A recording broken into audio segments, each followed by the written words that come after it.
The last part with respect to the temporal cortex that I want to talk about is this zone in this area here.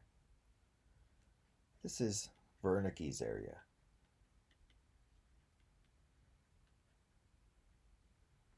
This is a language center. As we did when we talked about Broca's area,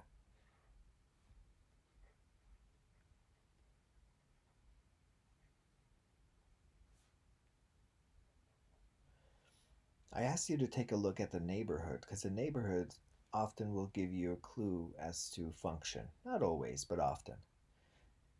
Broca's was language production, having made some sense that it's right next to motor cortex areas controlling the mouth and the throat. Wernicke's area, it's very close to the hearing processing centers. And logically, at least in my view, Wernicke's area is language comprehension.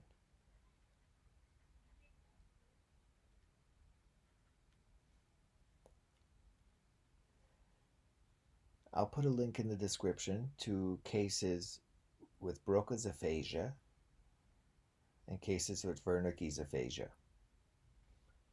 What you will see is in Broca's aphasia, you, the patient will have trouble, just say trouble,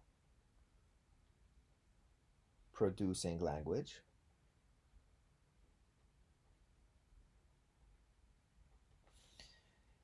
Here, this person is going to have tremendous, well, linear, depending on how much damage, uh, difficulty in language comprehension.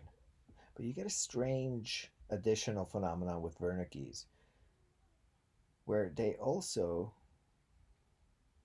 speak nonsense. And this can be so bad that we can call it word salad.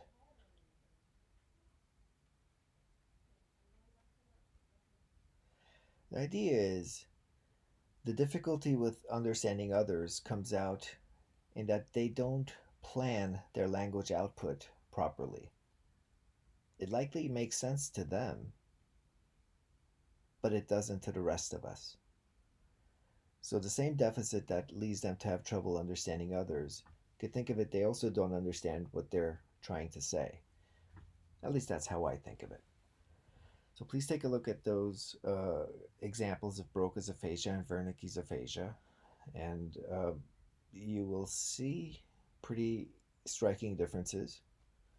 Now, one thing I will say is when it comes to real life patients, these aren't surgical lesions.